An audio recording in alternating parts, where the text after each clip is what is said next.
Bonjour à tous, comment allez-vous? Chez nous, tout va magnifiquement bien.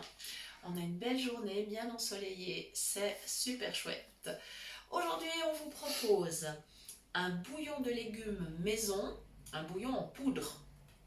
On a bien sûr la possibilité de faire un bouillon de légumes en cuisant les légumes et en récupérant le jus de cuisson pour le mettre au congélateur. Ça, c'est une possibilité.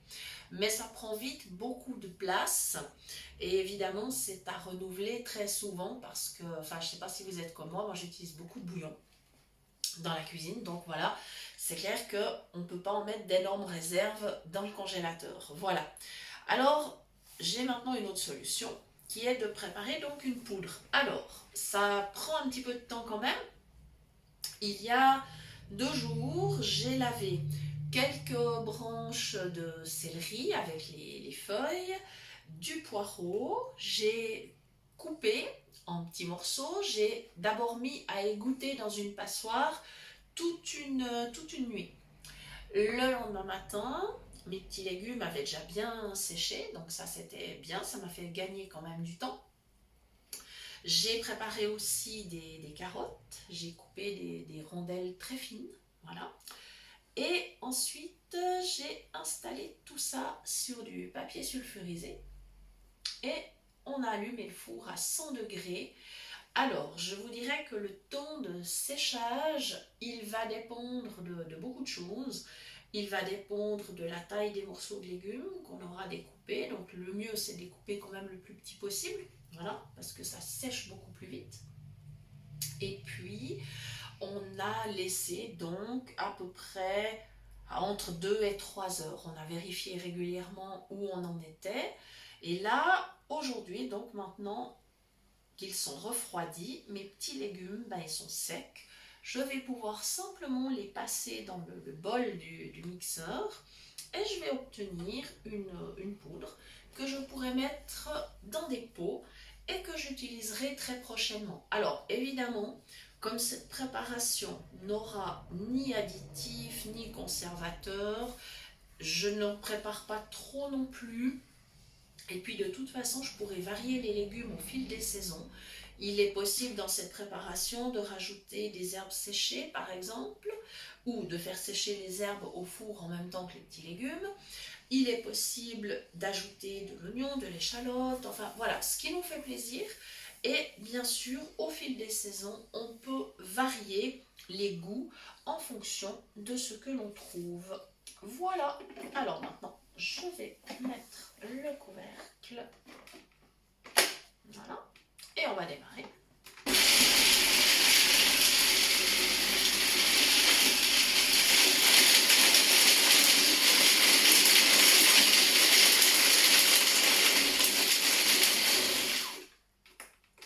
Alors, ah,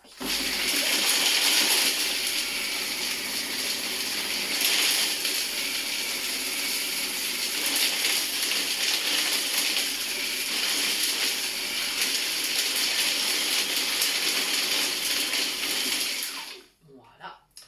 Et maintenant, je vais voir un petit peu où j'en suis. Ah, c'est plutôt pas mal. C'est plutôt pas mal.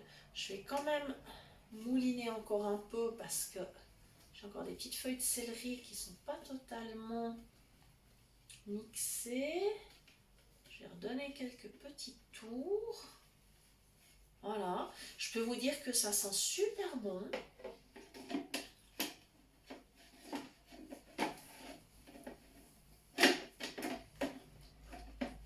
Voilà, faut que je remette mon couvercle convenablement. Voilà. C'est reparti.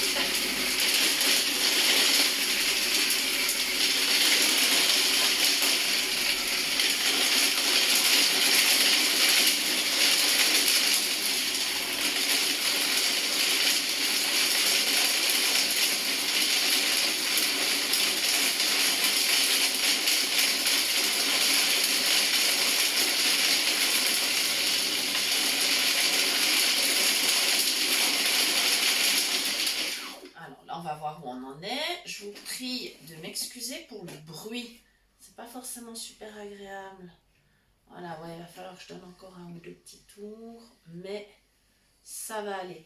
Alors, je fais le choix de ne pas ajouter de sel, parce que finalement, le sel, je pourrais l'ajouter après, au cours de la cuisson de mes plats, et c'est donc pas du tout nécessaire d'en mettre dans mon mélange de légumes.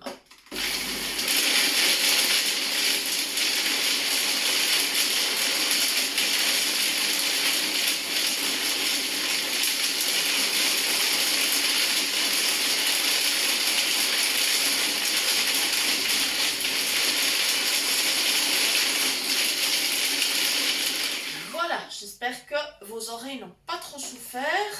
Voilà, je pense que cette fois... Ouais, cette fois c'est ok. Alors de toute façon, ce que j'ai fait, c'est que j'ai plongé mes doigts dans le bol du mixeur pour voir où j'en étais. C'est le meilleur moyen de vérifier. Maintenant, je sors mon bol. Voilà. J'enlève le couteau. Je vais mettre tout ça dans un saladier, ce qui me permettra après beaucoup plus facilement d'aller avec la cuillère à soupe chercher cette poudre que j'ai obtenue pour au final la mettre dans des bocaux. Alors maintenant, je vais aller mettre le mixeur dans l'évier. Attention donc avec le couteau, moi je le positionne toujours à droite vers moi dans l'évier, comme ça je suis sûre de le retrouver et de ne pas me blesser quand je vais vouloir le nettoyer. Voilà, et maintenant le reste du bol, voilà, c'est super. Je vais aller chercher une cuillère à soupe. Voilà. Et j'ai lavé des bocaux, j'en ai lavé 2, je ne sais pas si j'arriverai à tout remplir, on va voir tout ça. Voilà, alors déjà, voilà, j'en dévisse un, je vais voir, ah ouais, ça va être pas mal. Alors, bon, très franchement, moi ce bouillon, je vais le conserver au frigo pour qu'il ne s'abîme pas. Voilà, j'ai commencé à remplir, donc je positionne mon petit bocal au-dessus du saladier et avec ma cuillère à soupe, eh bien je remplis.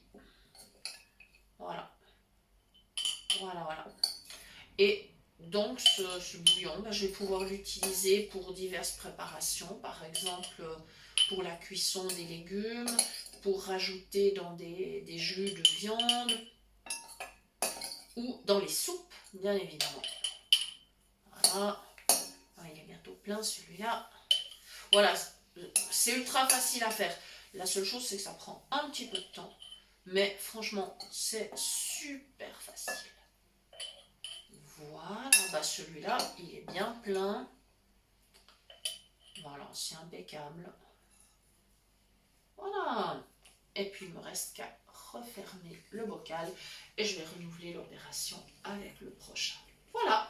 Et bien, j'espère que ça va vous donner des idées. Comme ça, vous mettez en fait les goûts qui vous font plaisir dans votre bouillon maison.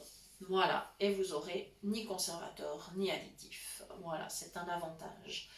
Voilà, j'espère que vous aurez eu du plaisir à suivre cette recette. Je vous rappelle que vous pouvez toujours nous écrire à l'adresse suivante, cuisinepratique@mail.ch. Et je vous souhaite une belle journée. Je vous dis à très bientôt pour de nouvelles idées cuisine. Merci.